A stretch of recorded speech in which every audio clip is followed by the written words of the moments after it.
Hi everyone! Are you thinking about starting a career in medicine and you are unsure about whether or not you want to be an MD or a DO? If that is the case, then stay tuned and watch this video. So this video is going to help you determine the differences between an MD and a DO and hopefully to help you make your decision. So as some of you may know, my name is Vanessa Boating and I am a first year emergency medicine resident and I am a proud DO.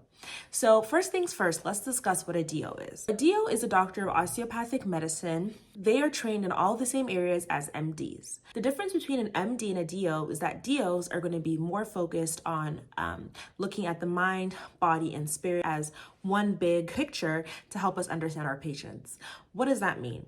So that means that if we're diagnosing a patient with a condition, we believe that the body can also help to heal itself. So what is OMM? So OMM is an additional tool. It's called osteopathic manipulative medicine. And so we believe that if you're having poor posture and back pain, that might also implicate other organs in the bodies that are within similar areas. And so using OMM, we help the body heal itself and hope to cure and change the course of some disease processes. So I like to see OMM as like a tool. It's like an adjunct to medicine. And so it's not necessarily going to be used in every case, although we're taught that OMM is applicable in almost every instance. But to me, OMM is most applicable when a patient is looking for a more holistic approach. And if the patient has maybe tried medicine for certain conditions and hasn't seen any change in the disease process, OMM can help be an adjunct for that. What is an MD? Most people know what an MD is. They practice allopathic medicine. And so very similar to DOs, they focus on treating patients through medication and surgery. And then they also are both able to practice the full scope of medicine. So like I said earlier, DOs and MDs, we can both practice the same scope of medicine. We can both prescribe medications and perform surgeries, and we can do all the same specialties, whether it's plastic surgery, neurosurgery, general medicine, like family medicine, pediatrics, anything that a DO can do, an MD can do in terms of specialties, and vice versa. So let's talk about the training. So medical school. So both DOs and MDs are going to go to medical school. It's for the most part going to be a 4-year program. DO schools tend to also have a little bit more hours in class because we are doing osteopathic manipulation on top of learning, the general medicine that MDs will also learn. So let's talk a bit about the application process. What is it to apply to medical school as an MD versus a DO? They're pretty much the same in terms of the MCAT, unfortunately. Both require the MCAT. Both are going to require your basic sciences, your organic chemistry, your physics. Both are going to require the courses that you're used to seeing needed for med school. In terms of clinical experiences, both are going to strongly suggest shadowing, doing any type of clinical experiences that you can, having research, having volunteer experiences. Those are both going to be the same across both applications. So, and when it comes to residency and how we do our clinical practice, MDs and DOs can have similar residencies and clinical practices. So why did I choose to be a DO over being an MD? So honestly, I was born and raised in Canada and we did not have doctors of osteopathic medicine. So I never knew that was even a thing until I came to the United States of America. My primary care provider, as well as one of my friends whose older sibling is a DO, is kind of how I was introduced to the field of osteopathic medicine. Once I learned more about it and I kind of learned how helpful it can be, I decided that it was something that I wanted to do. I'm also Ghanaian, and I thought that, being a doctor of osteopathic medicine, if I were to go to resource limited areas in Ghana or wherever, I could use OMM instead of or in conjunction with traditional medicine, and it might be more cost effective for my patients. So also thinking about my long-term goals, being a DO also aligned with that. But how do you decide between becoming an MD or a DO? First thing is first is you want to shadow. I think a lot of people, they'll just shadow whatever is close to them, whatever they can get, because shadowing is hard to come by. A lot of hospitals have restrictions and all these type of things. But I would say if you're considering DO versus MD, I would say try to shadow an MD and try to shadow a DO. Make sure you're shadowing a DO that uses osteopathic medicine. Think about what matters most to you. What kind of doctor do you want to be? What kind of treatments do you want to use? Do you want to have more of an holistic approach to medicine, more of a traditional approach to medicine? And, just think about your philosophy of care, because we definitely differ in those places. But like I said, we have the same scope of medicine. Consider your specialty. If you want to match in a very competitive specialty, sometimes that's harder as a DO. And a lot of it has to do with the fact that there's still some bias against DOs, and certain programs don't see us as the same as our MD counterparts, and they may or may not see us as less than. And so when you are applying to something competitive, being a DO can hinder you. I've had friends who have been told straight up by program directors that they don't really understand what a DO is. People have been told that they see DOs as like people who are foreign trained, which is crazy because we're both trained in the United States of America. We're very blunt and we'll tell you to your face, like, hey, I don't think they're the same, which we're not the same.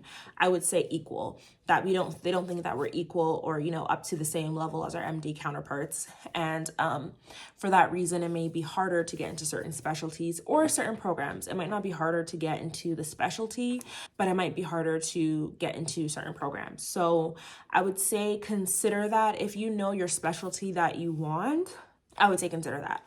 Granted, I know DOs who are neurosurgeons, plastic surgeons, like ENTs, ophthalmos, like some of the most competitive specialties, derm. I know DOs that are like that, but I would be dishonest if I didn't say that their journey to get there was a little bit harder because of that bias that they had to overcome.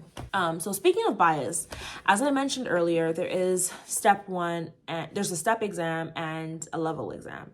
So MDs take their step exam, DOs take level exams. Here's the kicker.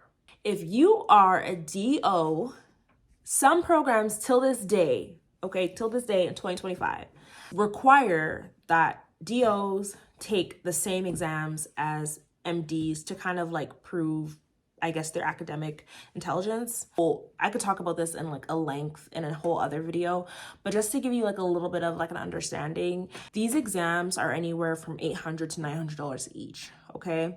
As a DO, your level 1 and level 2 exam is probably about $2,000. When you include your resources, probably like $2,500. Okay.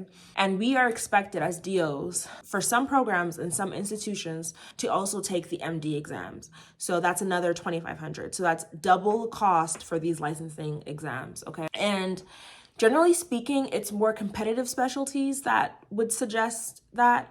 And it is more academic institutions that will suggest that.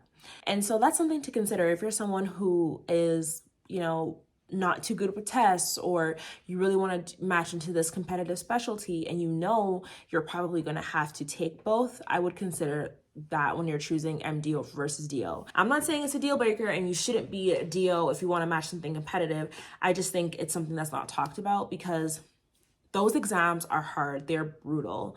And to have to study for both, I think is something that it's a secret. Like people don't really know that until they get into medical school. And it's like, oh, damn, I got to do both for this specialty. And things might have been different if they weren't. And so, especially for students that have that financial burden and don't have that help, that can be everything to have to take another 2-3 exams. That's an extra $2,500, $3,000, right? Personally, I didn't take the MD exams. I only took the DO exam.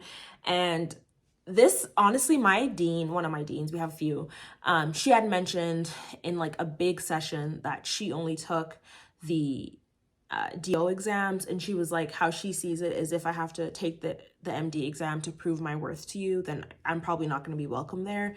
And honestly, that really stuck with me. I was like, if I have to take that MD exam for you to even look at me when I've done enough to be a licensed physician in this country, no. Like, I just felt like, no, this is who I am. This is the program I chose. This is the degree I chose. Although I also wanted to go to very competitive academic programs, I know my strengths and my weaknesses, and one of them is my pockets. And I was like, I'm not spending that money. Another thing that one of my advisors told me is if you do well on the MD exam as a DO, that opens doors. But if you do bad as a DO, that closes doors. And so why not keep them guessing? And I'm like, that's actually a good point. So I kept them guessing and it worked out for me. understand the differences in recognition. So DOs are Doctors of Osteopathic Medicine. Those schools are in America.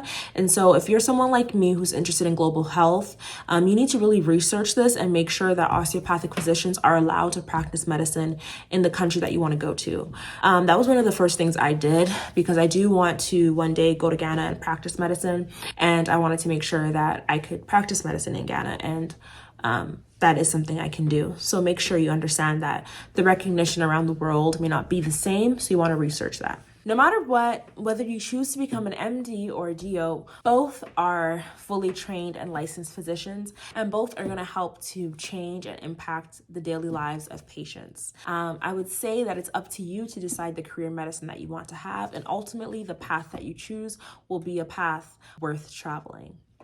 I hope that this video helps you. I hope that you'll feel more inclined to look into the differences between a DO or MD. I'm so happy that you watched till the end of this video. Please like, subscribe, and comment, and make sure to comment with any further questions that you have with the differences of MD versus DO. I'm happy to answer any questions below. And also, if you can share this video to anybody who is trying to apply to medical school, that would be great. Thank you.